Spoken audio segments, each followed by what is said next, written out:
Business Sidekick. Hi all, welcome to the Business Sidekick, a podcast dedicated to growing your online business.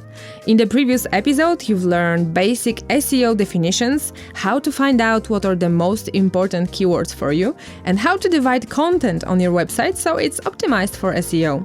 In today's fifth episode, my guest is Johnny Everett, the Director of Customer Development and co-founder at The Chat Shop.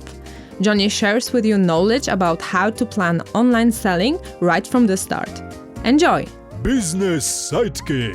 Hello, Johnny. I'm happy to have you here. Hey, Lucinda, great to be here. Thanks for having me. Maybe we could start from the basics of selling, and that's understanding your customers' needs, right? Yeah, definitely. So I think when you're going to launch a new business, it's really important that you try and understand not just the product you're selling and kind of the key features, but also what it's going to bring to your customer's life. So if you're going to be selling a bed, they might be able to sleep better, which means they're going to be able to be more productive and so forth. So this is something that people forget about, that we need to stop selling products, but we need to start selling values and benefits, right? Indeed, it sometimes seems more conceptually difficult in some areas than others. If you're selling books, for example, you might think, well, God, what on earth is the benefit of having a book? But if you think back to what someone's going to maybe learn from it, or what someone's going to get from it, or maybe you're running kind of a book club experience where someone's going to be part of a community where they can talk about that book and kind of share new ideas and thoughts, meet like-minded people. There's lots of other kind of hidden benefits, and it's kind of a game where you have to sit down and really rack your brain. A common favorite I have is which means that. So if you're talking about something, you can ask yourself, which means that. For example, I'm going to be selling books, which means that people are going to be able to read, which means that they're going to learn new things, which means that they're going to be better professionals in their careers, which means that they're going to get paid more money, which means that they're going to be able to buy the house of their dreams. So if you keep going back to the which means that game, you'll start to get to your real product benefit rather than just your product feature. And this is the description of your product that you should place on your website, isn't it? Yeah, I think when we talk about things like product descriptions, it's really key to understand a couple of things. One is obviously the benefit, which we just started talking through, so not just positioning it in too much of a functional way, but also one of the big things is what information does someone need to understand to buy that product. So we talk about a different example, maybe you're going to start selling mattresses for beds and bed frames. You're going to need to have really detailed information on what mattress fits what frame, how big the frame is, how high off the floor, whether it's double or single, what the measurements for each of those are, because people aren't going to be able to buy it if they can't be sure that it's going to fit in their home. So from an information perspective, there's really two key bits. One is the functional bits of what I need to know in order to be able to buy the product, because I'm not going to buy something I don't understand.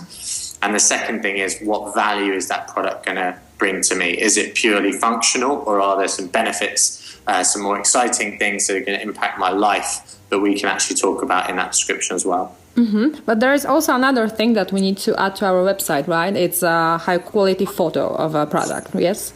Yeah, definitely. Good point. So photography is often seen as something, especially when you're starting out, costs are tight and you kind of think, well, where can I maybe cut some corners or make some economies? Maybe I'll go use some Getty images or do a Google image search or even use the retailer's product imagery. Photography really is an asset. And if you invest in high quality product photography, it is something you can use to stand yourself apart. Photography also can play a role, interestingly, once you start to have a customer base. So obviously in the world of social media, Instagram, Facebook, even Twitter, you can start using some user-generated photography content to really help sell your product. A great example of this, actually, Justina, is Apple.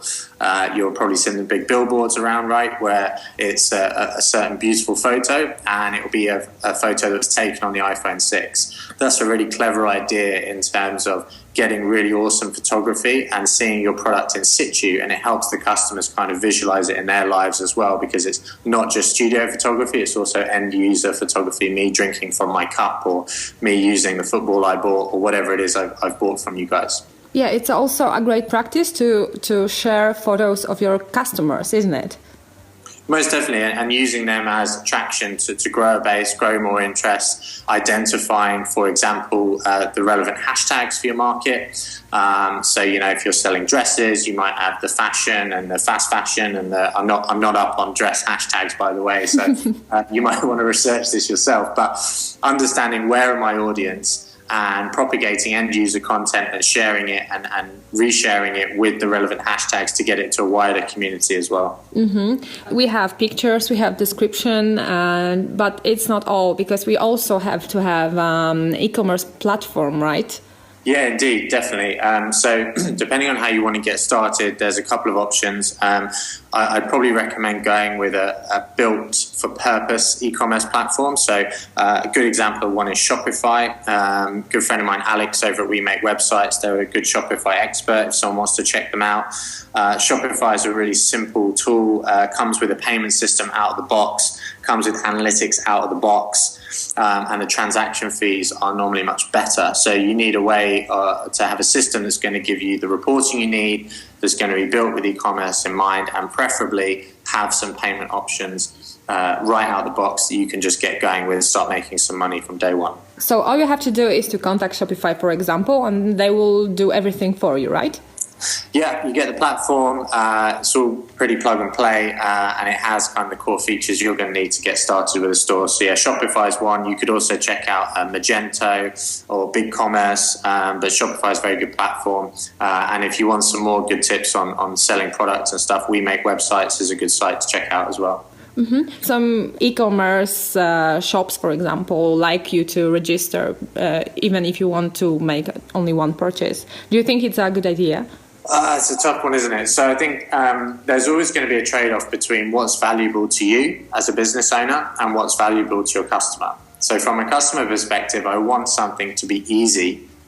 And from a business owner's perspective, I want as much information on you as I can get so that I can better identify you, market to you in the future, and so forth. If someone's purchasing something from you anyway, you need to have things like their billing address, their shipping address, doing little things like, for example, if you're putting in your billing address, assuming that's your shipping address as well, for example, so I don't have to type that out twice. And also thinking about the level of information I need from you. So I need your email address, I need a way of contacting you. Do I need your mobile phone number, or, your dog's name, or kind of your brother's wife's name, or whatever it is? So I think it's just about, if you're asking for something, be very clear what the value of the customer giving that to you is for them. So if you want their mobile phone number, is that because you're going to give them real-time delivery updates via text message?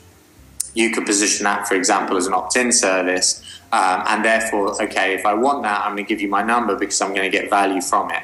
But if you're just requiring my number for some arbitrary reason, that's where I think it gets a bit frustrating. So just be very clear on why you're asking for what you're asking for, and also what the value is for the customer giving you that. Name, email address, and address, physical address makes sense because you need to know who I am, you need to take my money from me, you need to send me something.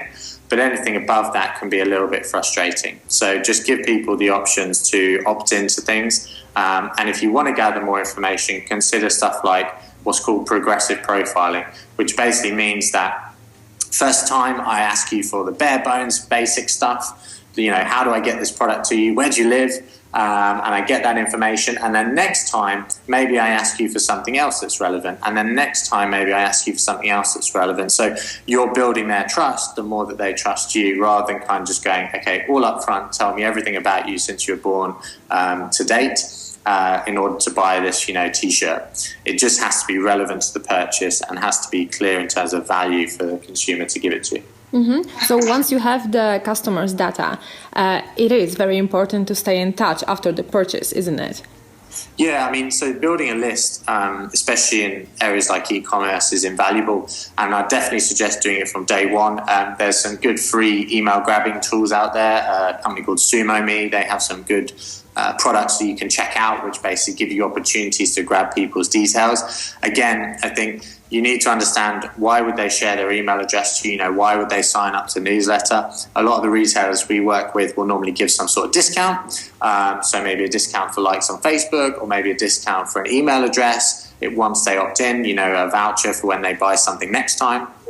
which is a good incentive. Once you have their contact details, I think it's about what's the frequency of the newsletters you're going to send out, and again, what's the value you're going to add to them. I mean, I have an inbox that I just use for signing up to newsletters because otherwise you get so many. But I think that's part of the problem, right? Is that those newsletters aren't really adding much value to my life as a consumer. We get so bombarded with information. What is it about your newsletter? What is it about your communications that are going to make me look forward to getting that newsletter each month, rather than just a repetitive, here's what we've got this month, here's what we've got this month, buy this, buy that, buy the other. What kind of value can you add to your end customer through your content, through your newsletter communications? It's not building a relationship with customers, isn't it?